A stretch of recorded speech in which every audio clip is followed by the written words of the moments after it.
Hey guys, tonight we journey back in time, not to the days of kings and castles, but to the muddy heart of medieval life. You won't be riding a noble steed or wearing chainmail. Nope, you're a peasant now.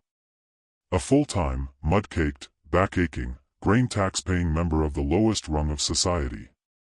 Welcome to your new normal.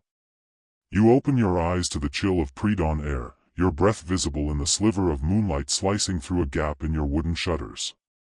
The straw mattress beneath you crackles as you shift. It's lumpy, prickly, and alive. Literally. Mice, lice, and possibly a flea circus are performing somewhere near your left ear. You scratch reflexively. Your house, or rather, your hovel, is a single room shared with your entire family.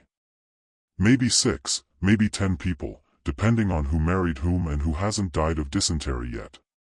Everyone is wrapped in thin wool blankets. No pillows, no mattress toppers, no Tempur-Pedic support, just hay, the occasional stick, and prayers to Saint whoever to keep the rats out. Outside, a rooster lets out a desperate scream. You briefly fantasize about it being dinner, but you remember, that's the Lord's bird. Touch it, and you're mucking ditches for a month. You sigh and sit up, brushing dirt off your tunic. You haven't bathed in, you can't remember. But no one else has either, so it's fine. Mostly. You fumble around for your boots, which are stiff with yesterday's mud. You slip them on, still damp, and shudder as the chill seeps into your toes. The scent of damp straw and last night's cabbage stew, which is also this morning's stew, fills the air. You shuffle toward the door, ducking beneath the low wooden beam. One day, you'll remember not to smack your head on it. But not today. The outside world greets you with a familiar slap, cold air, fog clinging to the ground, and the scent of wet animals. Because yes, your goats and chickens live with you. Or at least next door, which in peasant terms means 3 feet away and sharing your wall. You nod to a particularly smug goat chewing on your thatch roof. He nods back. Mutual suffering. You glance around the village. Smoke begins curling from neighboring homes. Somewhere, a baby screams. Somewhere else, someone is already coughing. Morning has begun. You make your way to the communal latrine, a fancy term for the hole behind old Edith's hut. On the way, you nearly trip over a drunk from last night's Saint's Day festivities. He groans, waves vaguely, and goes back to dreaming about turnips or saints or saintly turnips. Once nature's business is done, let's just say leaves are your best friend and worst enemy, you head to the communal well. Water is life. Also heavy. And possibly full of mysterious floating things.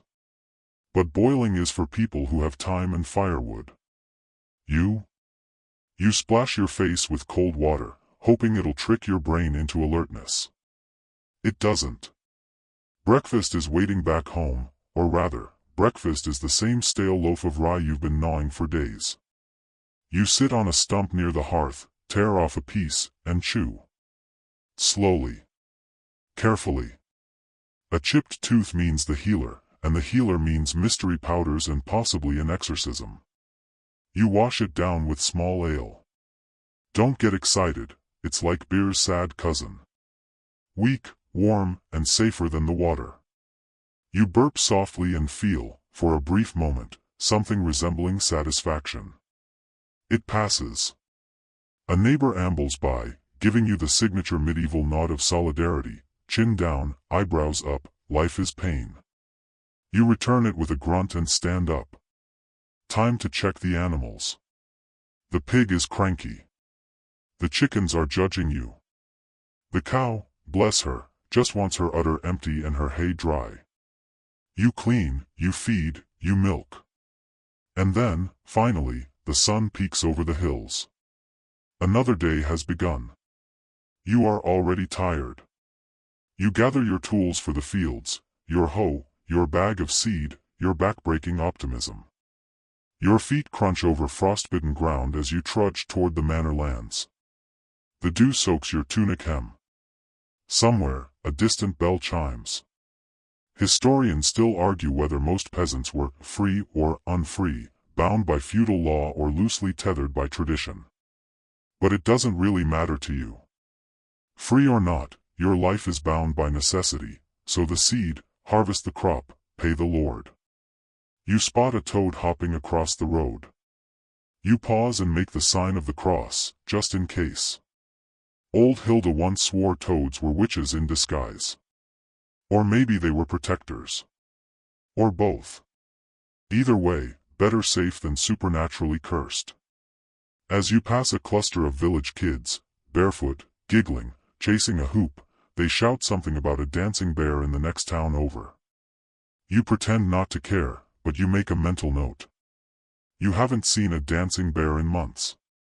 And just as you're about to reach the field, you step in something soft, warm, and deeply unpleasant. You close your eyes. Breathe. This is the peasant life. You have survived your first waking hour. You trudge toward the field with the resigned shuffle of someone who already knows they'll be sore before midday. The mud sucks at your boots with every step, making squelching noises that feel both oddly satisfying and deeply offensive to your dignity. A thin mist still clings to the low grass, hiding the occasional rabbit hole or suspiciously fresh cowpat. You've twisted your ankle before. You've learned to walk like a careful drunk, arms out, knees soft. Your stomach rumbles, but you ignore it. That chunk of stale bread and small ale wasn't exactly fuel for greatness. It's what's available, and like everything else in your life, it's just barely enough. The field looms ahead, long, damp rows of brown earth stretching to the tree line. The soil is heavy from yesterday's rain. That means harder work. You sigh. The oxen have already been borrowed by old Tomas, so you'll be tilling by hand for now. Of course. This is your life, and it always asks more than you have. Your hands wrap around the wooden handle of your mattock, rough and splintered in all the wrong places.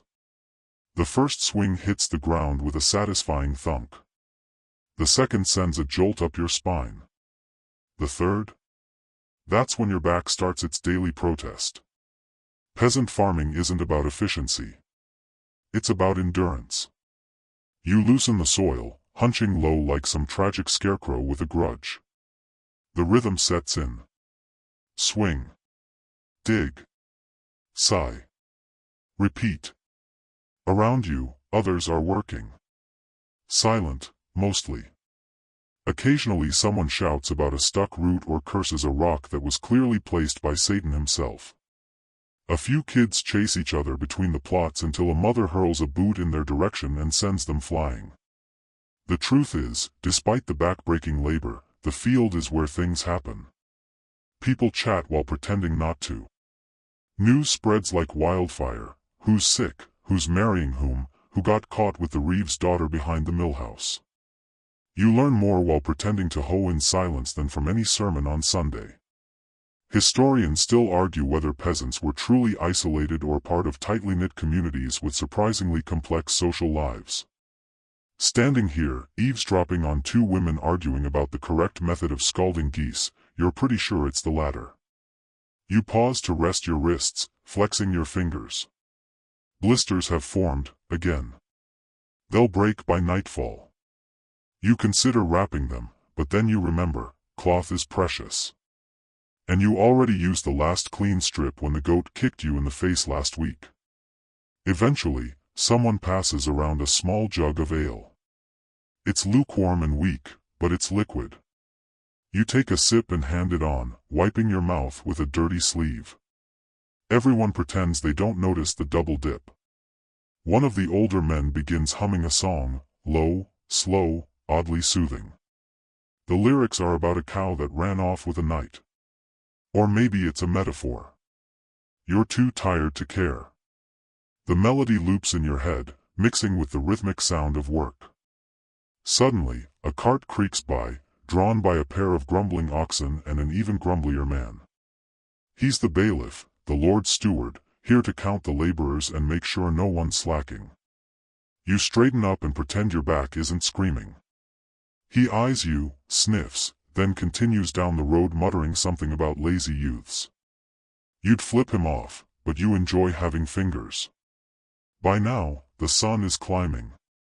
The mist has burned away, revealing a sky the color of dirty linen.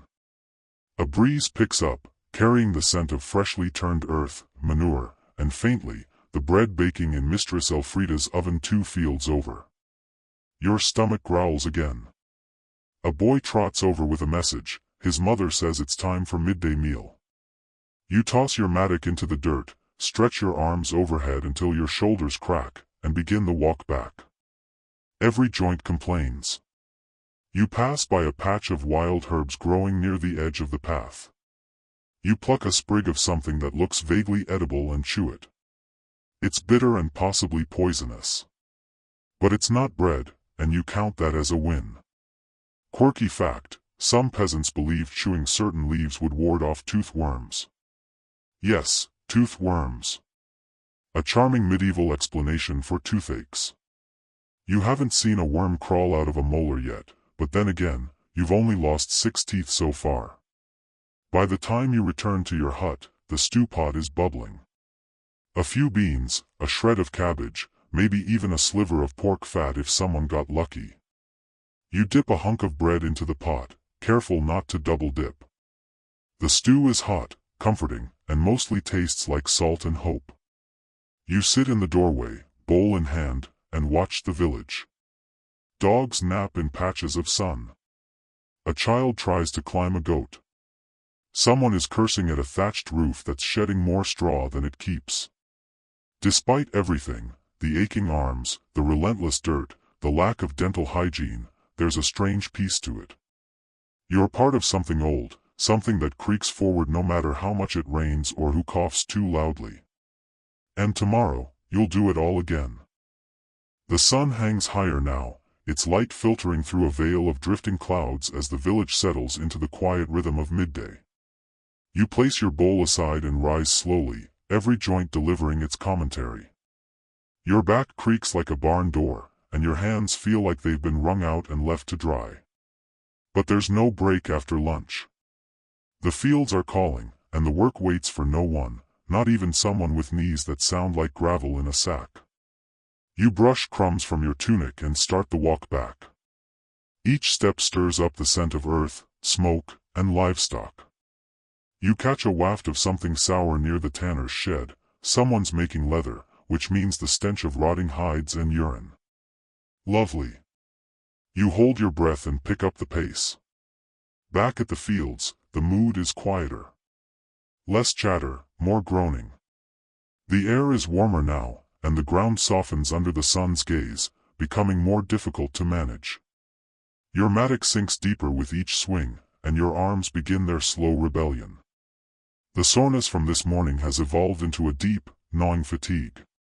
Your blisters burst. The sting is immediate, sharp, but familiar. You keep going.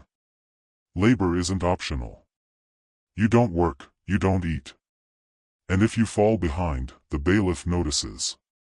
The steward reports it. And the Lord? Well, he doesn't notice you at all, but he'll still take your grain come harvest. You try to distract yourself with little games. Count every 10th stone. Hum that ridiculous cow song from earlier. Pretend you're digging a secret tunnel to escape to the fabled South, where people apparently eat meat daily and don't have to share a house with a goose named Barbara. The truth is, you know this is what life is. There's no ladder to climb, no miracle waiting behind a hedgerow. Historians still argue whether medieval peasants accepted their fate or secretly dreamed of something more. You think maybe it's both. You work because you must, but sometimes, on soft days like this, when the wind smells like apples and the world is mostly quiet, you let yourself imagine. Someone down the row starts singing a chant. It's an old work song, the kind your grandmother sang when her fingers were still strong. The words are nonsense syllables now, passed down and worn smooth like river stones. You join in, low and tired. By mid-afternoon, you pause to stretch. A warm breeze lifts your hair. You close your eyes and just stand there, letting your body sway slightly with the rhythm of the wind. You don't fall asleep, you wouldn't dare, but you teeter close. A bee buzzes past your ear. You flinch, then curse quietly. Last time you ignored a bee, you got stung on the lip and couldn't talk for 2 days. Some might call that a gift. Someone's sheep wanders into the field, followed closely by its panicked owner. The sheep is named Buttercup and is a menace. She kicks, she chews tunics, she once ate an entire holy relic someone left unattended. You give her a wide berth. Buttercup stares at you like she's plotting your downfall. Your arms tremble as you dig the last row. The sun begins its slow descent, casting long shadows across the land. The soil turns golden under the fading light. For a brief moment, everything looks almost beautiful. Then a crow drops something on your sleeve, and the moment dies. You gather your tools, sling them over your shoulder, and begin the walk back. Your legs are heavy, each step a small act of will. You pass the baker's house, blessed smell of fresh loaves, and make a mental note to trade for some tomorrow. If you have anything left to trade. At the edge of the village, you spot 2 men wrestling. Probably over land rights or a chicken. Maybe both. You consider watching, but then you remember, you still need to tend the animals. And your legs may actually stop functioning at any moment. You reach home, lean your tools by the door, and stretch. Your youngest sibling greets you by clinging to your leg like a barnacle. You tousle their hair and step inside, the warmth of the hearth wrapping around you like a scratchy, smoke-scented hug. Dinner will be more stew. The bread will be harder than this morning. The ale will be thinner. But you'll eat it all anyway. You always do. You lower yourself onto the wooden bench by the fire and stare into the embers. Your muscles twitch. Your eyelids droop. For a moment, you consider falling asleep right there, but there's still the evening chores. You rise again with a groan that sounds like it belongs to someone 3 decades older than you. It's time to gather the eggs, check the goat, and make sure the chickens haven't started a cult again. You step outside into the fading light, where the air is cool and the sky burns orange with dusk. Somewhere nearby, a boy plays a flute badly. Somewhere further, a woman sings a lullaby to a crying child. It's out of tune, but strangely comforting. The sounds of a village winding down. And so do you. Slowly. Sorely. Reluctantly. You move toward the animal pen, the soft dirt cool beneath your tired feet. The air smells of hay and dusk, tinged faintly with the sour tang of goat. A chicken clucks disapprovingly as you step too close to her sacred dust-bathing spot. You apologize out of habit. She's not accepting visitors. Tending animals is less about skill and more about patience, and a certain ability to accept nonsense with a straight face. You duck into the chicken coop, where the hens regard you like you've interrupted something important. They squawk as you reach beneath them for the warm, freshly laid eggs. One pecks your knuckle. It's always the same one. Probably Gertrude. Outside, the goat bleats dramatically. That's Barbara. She lives for drama. You brace yourself as you approach her pen. Barbara eyes you suspiciously. She's tied to a post, but somehow she always manages to get tangled. Her rope is in an impossible knot that looks like it was tied by an angry child. You sigh, crouch, and begin to undo it. She headbutts you. Gently. Affectionately. Probably. It's hard to tell with Barbara. Goats were essential livestock in the Middle Ages, milk, meat, and the occasional absurdity. And though they have a reputation for being clever, sometimes you wonder if it's just spite masquerading as intelligence. With Barbara sorted and fed, you check the troughs. The water needs changing. The food is mostly hay and kitchen scraps. You top it up and turn toward the pigsty. There's only one pig at the moment, Bertram, and he's asleep in the mud, snoring like a tavern brawler after too much mead. You let him be. Historians still debate whether peasants kept their animals in the same building as themselves or simply nearby. In your case, it's both. The animals live next door, separated by a wooden partition that doesn't stop smells, sounds, or the occasional nighttime visit from Barbara when she's bored. Inside, the hearth crackles. The stew has thickened into something that might be described as rustic glue. Your mother ladles it out while the younger siblings bicker over who gets the biggest hunk of turnip. You claim your portion and sit on the floor, your back against the warm stone. A brief lull falls over the room as everyone eats. The only sounds are chewing, the occasional slurp, and the background hum of distant conversation from other homes. It's not silence, but it's the closest thing you'll get to peace. You glance around the room. The walls are bare save for a few woven mats and a faded icon of some saint who probably regrets watching over this place. The floor is packed earth. The roof above creaks with every gust of wind, shedding dust like ancient snow. And yet, this is home. It's drafty, cramped, and occasionally smells like goat, but it's yours, well, sort of. The Lord technically owns it, just like everything else. You're allowed to live here in exchange for your labor, your crops, and sometimes, your dignity. After supper, the family settles in. Someone pulls out a spindle to spin wool, another begins patching a hole in a tunic.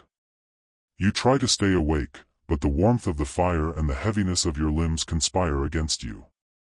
Someone, probably your older brother, starts telling a story. Something about a knight who turned into a fox, or maybe it was the other way around. The children are enraptured. You smile, eyes half-lidded, letting the tale wash over you like a lazy river of nonsense. Quirky fact, many medieval peasants believed in strange, blended tales of Christian saints and ancient pagan spirits. It wasn't unusual to hear a story about St. George fighting a dragon, then being helped by a talking crow who offered him magical porridge. Outside, the village begins to dim. Torches flicker as they're extinguished. A dog barks once, then again, before being told to shut up in 3 different dialects. You can hear the stream beyond the trees, whispering softly like it's trying to lull the entire village to sleep. You rise one last time to check the door. It sticks slightly, swollen from the rain. You kick it closed, wedge a stone against the base, and return to your straw bed. It's lumpy, musty, and occasionally plays host to bugs you try not to think about. But after a day like today, it's paradise. As you lie back, you notice the ceiling again, the thatch worn thin in spots where the stars peek through like tiny, smug spies. You pull your cloak over your shoulders and close your eyes. Tomorrow will come fast. There's more work, more digging, more tending, more aching. But for now, you let the fire's warmth press against your face. You let the quiet seep into your bones. The wind hums outside. Barbara bleats softly in her sleep. And for just a few moments, you drift. You awaken before the sun. Not because you want to. No one in their right mind chooses to rise in the pre-dawn chill unless they're nobility with some misguided sense of discipline. No, you wake up because the rooster decided it was time. Again. Loudly. Right in your ear. He's perched near the rafters like he pays rent, and he's cawing as if announcing the arrival of royalty.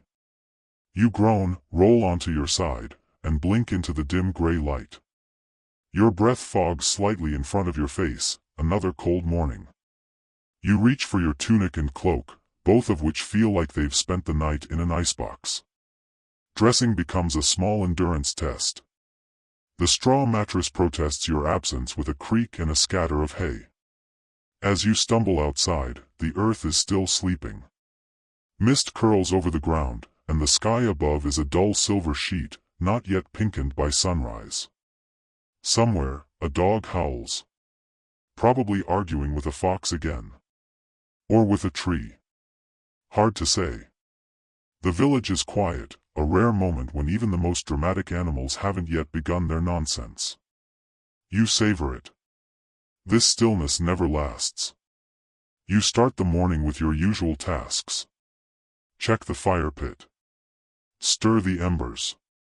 Feed the chickens, who now act like they've never met you before and immediately demand food with all the subtlety of toddlers at a feast. Barbara, of course, bleats the second you step out of the coop, as if she's just remembered you exist and is furious about it. By now, you've learned the rhythm of your village's mornings. You know which neighbor will be outside mending nets, who will be sharpening tools, who's singing a tune that's definitely about ale but disguised as a harvest blessing. You nod at old Elric, who's already out with a wheelbarrow full of something that smells like regret. No one knows what he does, exactly, but it usually involves mud, whispers, and unsolicited advice. You spend the early hours working the land, again. But this time, the labor is different. It's not the forced push of digging furrows or hauling sacks. Today is maintenance day. Fixing the tools. Mending the fences. Sharpening the scythes so they don't bend like wet noodles when faced with stubborn roots. You squat beside your workbench, a crooked thing cobbled together from 3 other broken benches and a plank that may or may not have once been a door. You examine your hoe, it's splintered at the handle, the iron tip dull from weeks of toil. And so, you begin your repairs. Tool maintenance in the Middle Ages is both necessity and ritual. Iron is valuable, expensive, imported, and often reused until it practically begs for retirement. You file, you bind, you patch with whatever you've got. Bits of leather. Old rope. An occasional prayer. Historians still argue whether peasants were truly self-sufficient in maintaining tools, or if village blacksmiths handled the worst of it. Either way, you do what you can before your back locks up and your patience expires. As the sun climbs higher, so do the noises of village life. Children shrieking, carts creaking, someone loudly arguing with a goose. You take a break to sip watered ale, safer than the well water, which has a history of suspicious tadpoles and very aggressive frogs. Your mother appears behind you, arms crossed, eyes narrowed. She's not scolding, yet, but she's absolutely wondering why you've paused mid-mending to talk to a chicken. You tell her it's part of your process. She's unconvinced. Mid-morning brings communal chores. This time, repairing the thatch on the cottage roof. The ladder creaks ominously under your weight, and the roof itself is like walking on woven spring. You clutch the beam and balance precariously, wedging in fresh reeds where the rain likes to sneak through. It's tedious work, and every gust of wind makes you question your life choices. But you're not alone, your cousin is up here too, swearing creatively every time his foot slips. Below, the children point and laugh. One throws a pebble. You vow quiet revenge later. Thatching is an art, one that combines architecture, timing, and the patience to deal with biting insects that seem to view human ears as a delicacy. You finish a section and lean back to admire your work. The roof now resembles a drunk hedgehog, but it's functional. Mostly. Climbing down is worse than going up. You descend slowly, joints popping, vision swimming slightly from the effort. When your feet hit the ground, you feel as if you've just dismounted a dragon. You stumble toward the well for a splash of water, avoiding eye contact with the village gossip, who is already 10 minutes into a monologue about how the miller's new wife is probably a witch. You nod politely and pretend to be deaf in one ear. Back at the cottage, you check your repairs. Tools stacked. Roof patched. Chickens accounted for. Barbara successfully not chewing on fence posts. A productive morning. Then your father hands you a list. The forest. You've got to collect kindling, and mushrooms, if you're lucky. Or unlucky, depending on whether you know which ones won't kill you. Last time you weren't so sure, you spent 3 days talking to your shoes. You sigh and reach for your sack. Time to walk the forest edge again. But at least it's shady there. And quiet. And, if you're lucky, no one will follow you asking if turnip soup can be a dessert. You take a last glance at the cottage, now with its absurdly re-thatched roof and the unmistakable aroma of stew warming over the fire. The village thrums with its usual rhythm, people working, gossiping, surviving. You step beyond the fields and into the forest, where the leaves rustle gently, and the scent of moss and damp earth wraps around you like an old, green blanket. The forest greets you like an old friend with questionable motives. The air is cooler beneath the canopy. Sunlight spills through the leaves in narrow ribbons, illuminating clouds of gnats that dance like tiny, annoying spirits. Your boots squish slightly with each step. Last night's rain has made the trail soft and unforgiving. You don't mind, though. There's something comforting about the hush of trees. Out here, no one asks you to milk anything or dig anywhere. You follow the winding path, marked more by memory than by any visible trail. Fallen branches and tufts of moss line the edges. You keep an eye out for the mushrooms your mother described, flat caps, pale undersides, no weird slime. Easy, right? Except half of them look like they're faking their identities. You bend down to inspect a cluster growing near a rotting log. Could kill you, you murmur. Could make a lovely soup. 50-50. You pluck one anyway, just in case. If you're lucky, the village wise woman will help you identify it. If you're not, well, your shoes do make good conversation partners. Historians still debate how much medieval peasants understood about forest ecology. Some argue that local knowledge of plants, fungi, and animals was passed down with impressive accuracy. Others suggest it was all guesswork, luck, and a healthy fear of anything brightly colored. You pause to gather kindling, fallen twigs, mostly, but if you spot a dead branch dry enough, it's a jackpot. Your sack fills slowly. It's the kind of work that's repetitive but strangely calming. You fall into a rhythm, spot, bend, pick, sigh, repeat. Suddenly, a rustle. You freeze. Your eyes scan the underbrush. Another rustle. Then a snort. A wild boar? Nope. Just a very angry squirrel. It chirps at you with the fury of someone who's been personally offended by your existence. You apologize and back away. No need to start a blood feud with forest rodents. You move deeper, careful not to stray too far from the edge. Everyone knows the deeper forest holds strange things. Old things. Spirits, maybe. Or just wolves. Hard to say which is worse. You come across a patch of nettles, good for tea, bad for skin. You pick a few with the help of a cloth, wincing anyway. Quirky fact, medieval peasants sometimes used nettles as fabric material. Not the cozy kind, but definitely functional. Nothing says fashion like mildly painful trousers. After an hour or so, your sack is decently filled. The kindling pokes out awkwardly, and the mushrooms are squished together in one corner like a nervous group of suspects. You begin the walk back, humming a tune you barely remember. Something about a cow that ran off with a priest. Standard fare. As you emerge from the forest, the light hits your eyes sharply. The village is alive again. Smoke curls from chimneys. Children are chasing a dog that may or may not have stolen someone's undergarments. You hear your name shouted, faint and familiar. Probably your sister needing help with the stew. You swing by the wise woman's hut before heading home. It's a squat, ivy-covered cottage that smells like every herb under the sun. She greets you with a knowing smile, the kind that makes you feel like she saw your birth and already knows your future. You show her the mushrooms. She raises an eyebrow. 2 are edible, she says. 1 is fine if boiled. The last one? That's a funeral waiting to happen. You thank her and toss the offending fungus into the fire outside. It hisses dramatically. Inside the cottage, jars line the shelves.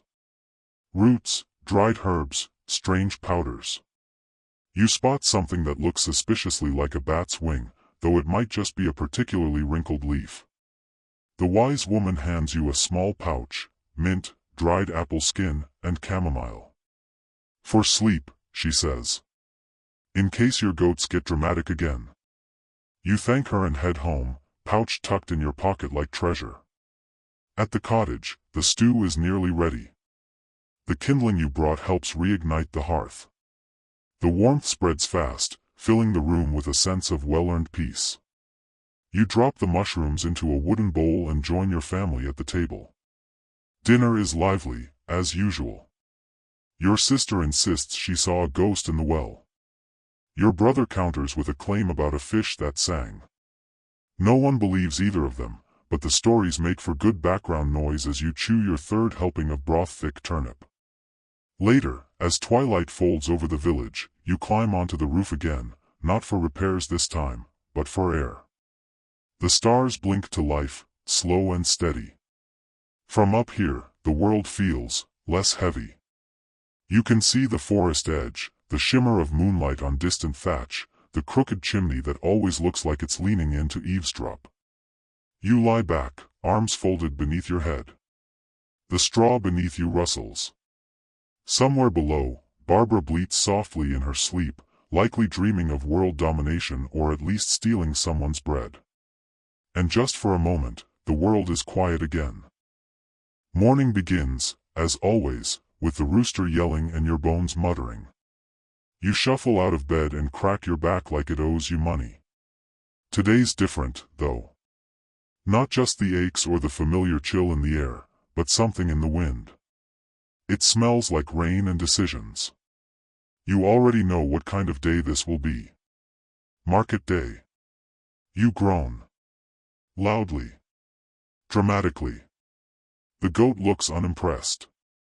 Still, the cart isn't going to load itself, and the village won't trade for stories about your sore knees. So, you begin. You pack up what little you have that someone might want, a small sack of dried herbs, the thread your sister spun, a few turnips you've aggressively cleaned to appear more attractive. And, your prized possession for the day, eggs. Miraculously unbroken and unnibbled by curious chickens. The road to market is not far, but it's a hassle. Muddy, filled with the kind of rocks that leap out just to twist your ankle, and always watched over by that one crow that definitely has a vendetta. You eye it as you pass, and it caws ominously. A warning, perhaps. Or just rude. When you arrive, the market is already awake. It smells like sweat, hay, warm bread, and questionable fish. A din of voices swells in the air, traders, beggars, gossips, and those just here to browse, but somehow end up with an entire goose. You set up your spot at the edge. You're not important enough for the center lanes. Those are reserved for the big traders, the ones with whole barrels of salted herring or bolts of imported cloth so fine it whispers when touched. Your stall is humble. A repurposed bench, a cloth to keep the sun off your turnips, and a stick to swat away the occasional chicken thief. Yes, they exist. Last year, your cousin lost 3 hens and his dignity to a fast-handed child with big eyes and zero remorse. You nod to your neighbors, fellow villagers or nearby farmers you see often enough to share jokes, but not quite often enough to trust with your last piece of bread. There's Gerda, selling candles that look like they've seen war. Thomas, with his wool and his endless complaints about sheep. And of course, Father Edric, who claims he's only here to bless people but suspiciously always leaves with a suspiciously full basket. You begin your pitch. Hens lay well this season, eggs fresher than your mother-in-law's insults. A few chuckles. Someone barters. Bartering, of course, is both art and full-contact sport. You offer 5 eggs for a small wedge of cheese. The woman counters with 3. You suggest 4 and a joke. She suggests 2 and a mild insult.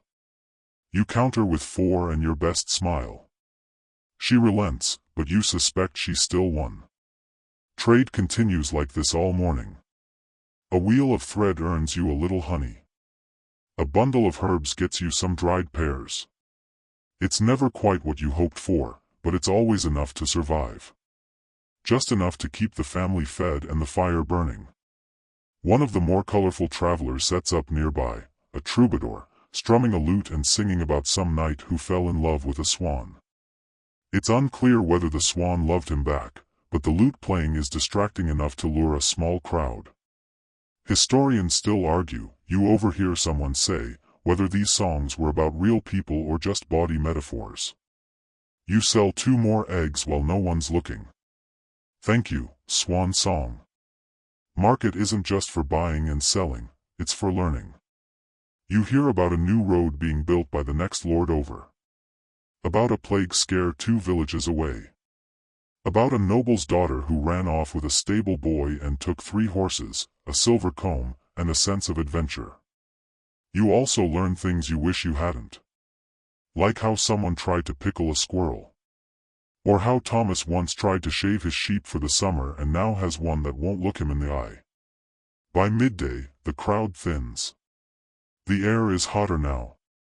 Dust kicks up with every footstep. You sit back and count your trades, not bad. Not good. But not bad. You've done enough to justify heading home with your head held semi-high. As you begin to pack up, a merchant from the city stops by. He eyes your eggs, prods your turnips, and frowns at your thread.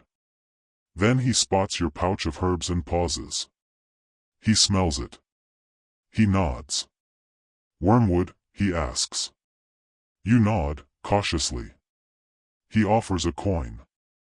A real one. Shiny, not bent. A rarity in your life. You trade. Just like that, you've earned more in 5 seconds than you did all morning. You'll probably spend it by the end of the week, but for now, it glints like hope in your palm.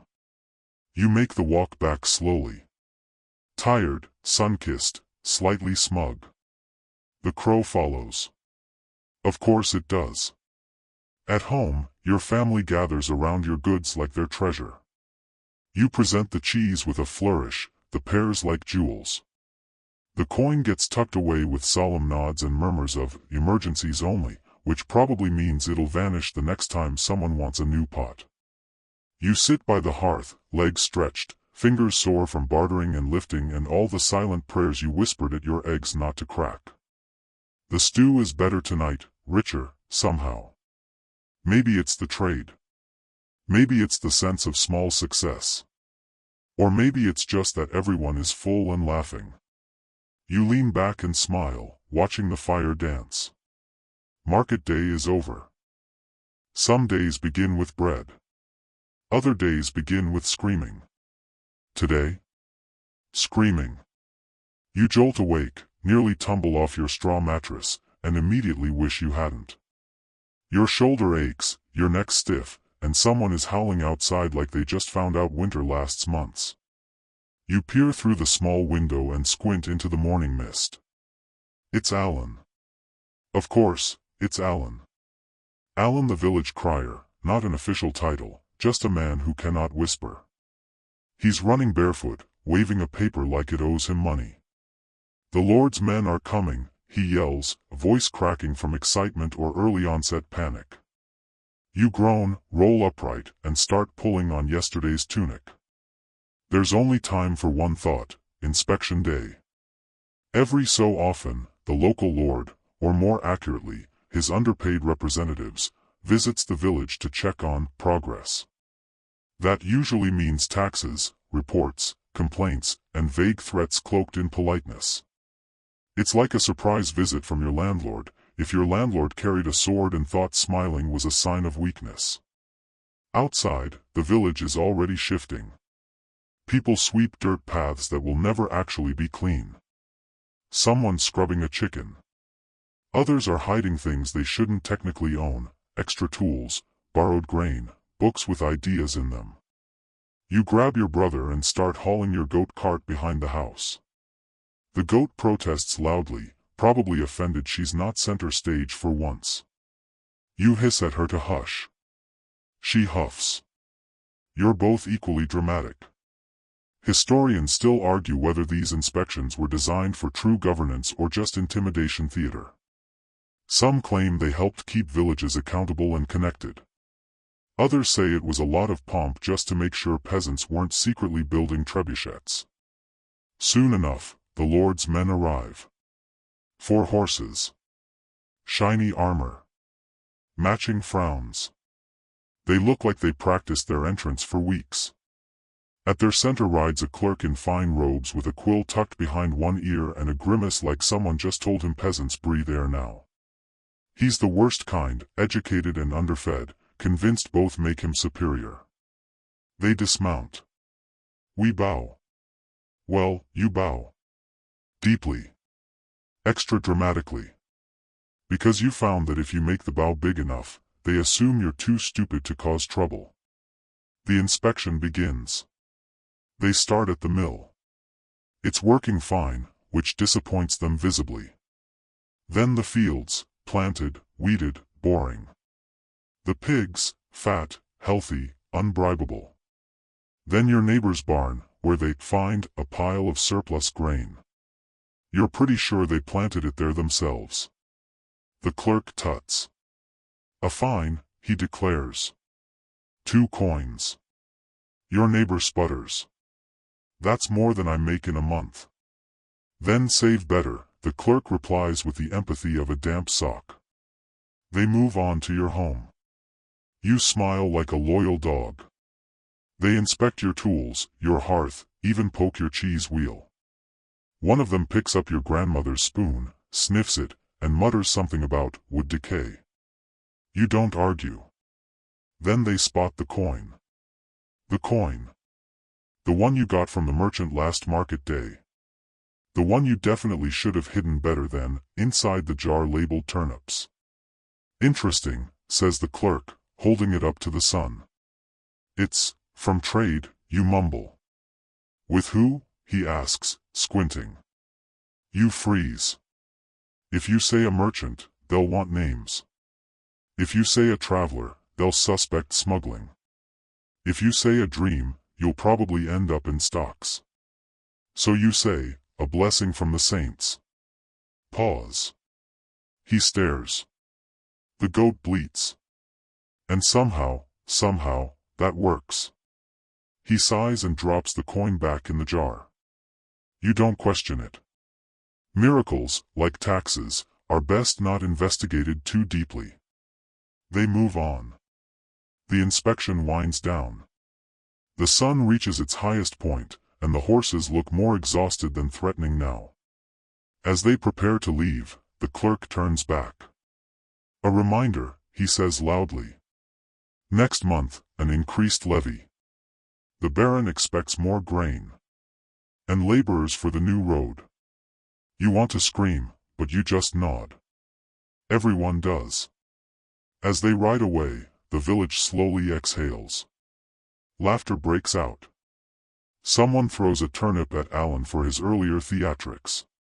Children begin chasing geese again. Life resumes. You sit down by the well, letting your legs stretch. A few other villagers gather, grumbling. Plans are already being made, how to hide better, who to bribe, what to grow to meet the new quotas. You're mostly thinking about your coin. And how close it came to vanishing forever. Quirky fact, some peasants used to bury valuables in old animal skulls, then bury those in the garden. Apparently, even tax collectors didn't want to root around in jawbones. You might try that. You head home and pull out your tiny stash, the coin, a cloth doll your sister made, and a pressed flower from someone you almost loved. You tuck them deep into the root cellar, under the old apple crate. The one the mice avoid. The rest of the day is slow. People clean less frantically now. Fires are lit again. The goats resume being loud. You cook a thin stew and stare into it like it might reveal a future without clerks and quotas and pretend justice. It doesn't. But it tastes okay, and that's something. Later, as dusk bleeds into the sky, you light a single candle and set it on the windowsill. It flickers gently. Not a beacon. Not a warning. Just a reminder that you're still here. The days blur, but today you wake with a sense of change, a subtle shift in the air that even the goats seem to sense. The village is quieter than usual. People whisper behind hands, eyes flickering to the forest edge, as if expecting something, or dreading it. You trudge toward the square, where a crowd gathers around the village notice board. A tattered parchment hangs, ink smeared but still legible. It's a proclamation: the Black Death has reached a neighboring town. The words hit harder than any stone thrown by a catapult. Fear coils in your stomach. Stories swirl, people falling ill, rashes, fever, and the terrifying swelling of lymph nodes. The plague, they say, moves like a shadow, swift and unforgiving. You remember your mother's warnings about the old wives' remedies, herbs, charms, and prayers. But everyone knows this is different. Historians still argue whether the plague was spread primarily by fleas on rats or by airborne contagion, but the devastation it caused is undeniable. You notice a man clutching a bundle of garlic. He swears it keeps death away. Another woman ties a red cloth around her neck, insisting it's a shield against evil spirits. Quirky traditions that give some measure of control amid chaos. The village healer gathers what little supplies she has: chamomile, willow bark, and a worn copy of prayers. She moves from house to house, tending to the sick with gentle hands and a steady voice, though fear trembles beneath her calm exterior. You watch as families isolate themselves, doors barred, windows shuttered. The market empties. The laughter fades. The vibrant pulse of village life dims to a fragile whisper. You keep to yourself, helping where you can, carrying water, tending the animals. The forest feels different now, ominous and still. Even the squirrels seem to scurry more cautiously. One night, you dream of shadows creeping along the village paths, turning friends into strangers, life into silence. You wake gasping, heart pounding. Despite the dread, life persists. The crops grow slowly. The sun rises and sets with indifferent regularity. You hold on to small comforts: a warm meal, a shared smile, the steady rhythm of chores. You reflect on the resilience woven into the fabric of your community, a fragile yet stubborn hope. As the days stretch on, you realize survival isn't just about fighting disease, it's about holding on to humanity in the face of despair. And maybe, just maybe, about learning to rest when the world demands you keep running. The nights have grown colder, and with them, whispers of rebellion stir through the village like a restless wind.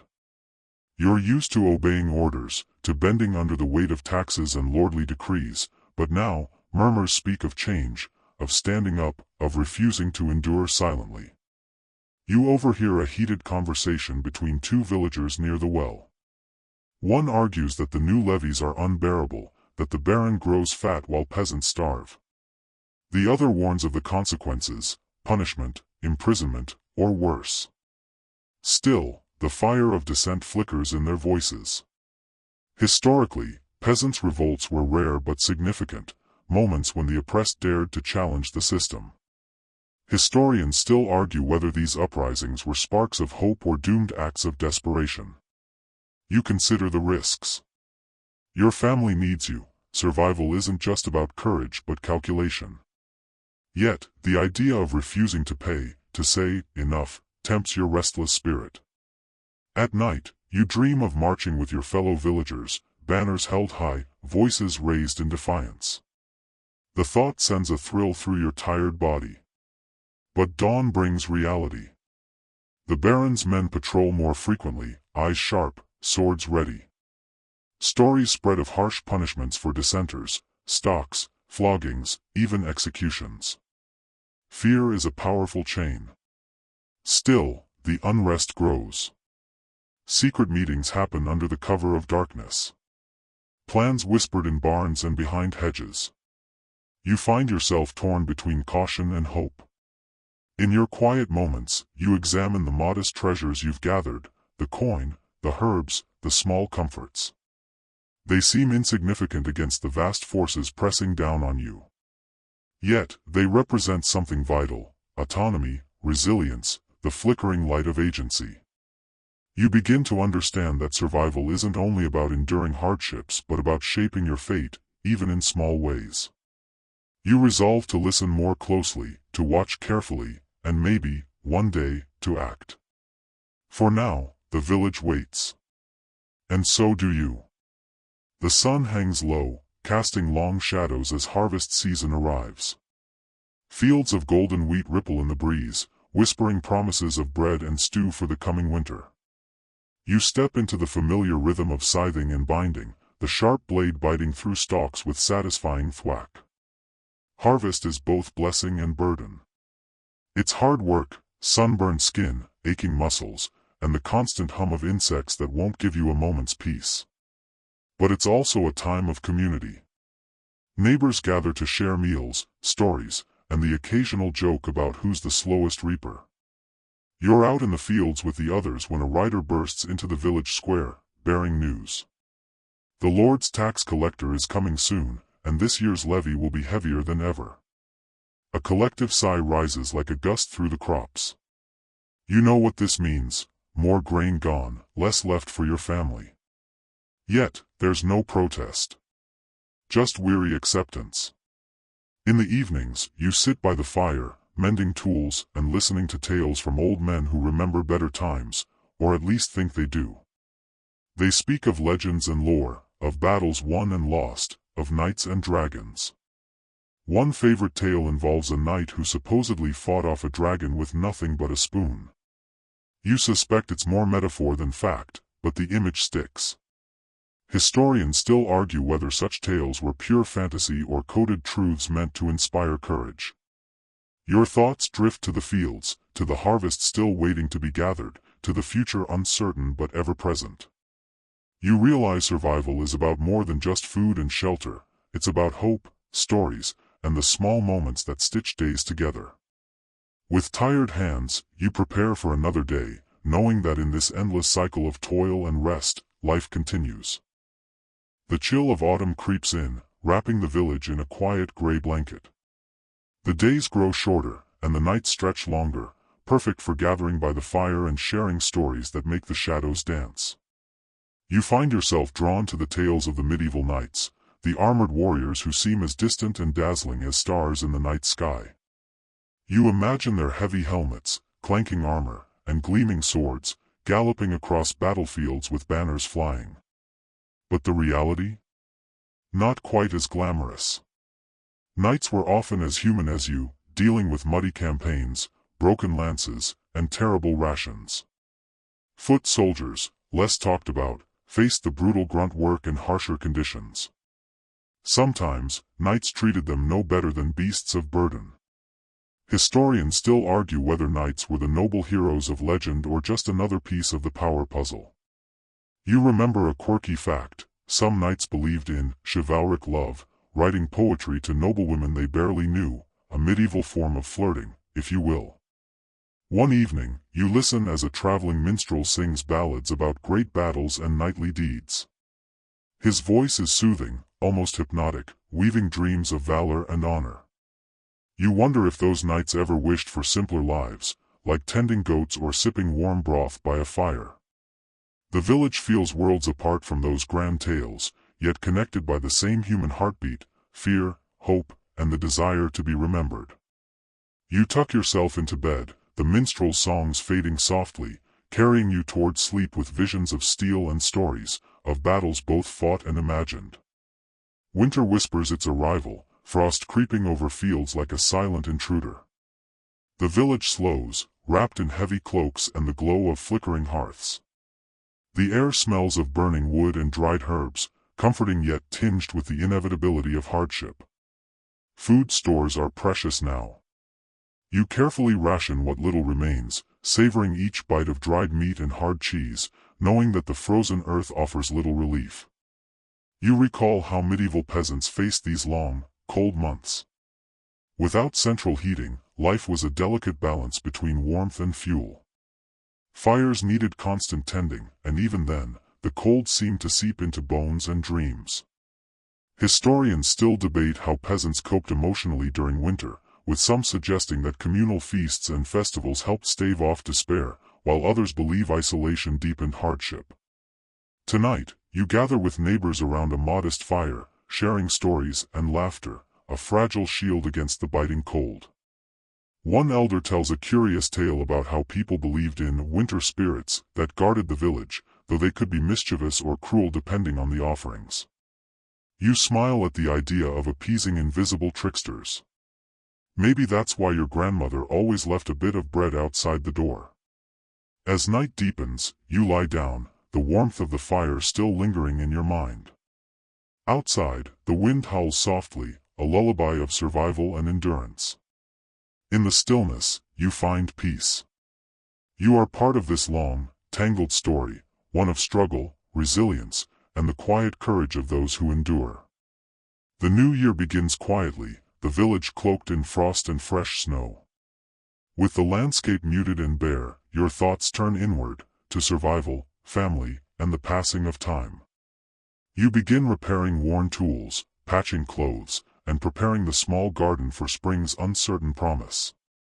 Each task is a ritual, a steady heartbeat in a world that feels fragile. Today, you overhear talk of new innovations, crop rotations, water mills, even the rare mention of a plow that could transform the backbreaking work of tilling. Such ideas spark hope, though change comes slowly to places like yours. Historians still argue whether these medieval advances truly improved peasants' lives or simply increased expectations and workloads. You recall a quirky fact: some peasants used to wear shoes stuffed with moss for insulation. Not the height of fashion, but effective against winter's bite. As the village huddles around fires, tales of distant lands and brave explorers begin to circulate, stories that make you dream beyond the hedgerows. You wonder what the future holds for you and your kin. The land is harsh, the life hard, but the human spirit, your spirit, remains unbroken. You lie down, the weight of seasons past resting lightly on your chest. Outside, stars glitter cold and clear. Tomorrow is uncertain, but for now, you breathe deeply, grateful to be here. Spring breathes life back into the village. Buds bloom, birds sing, and the earth softens under your feet.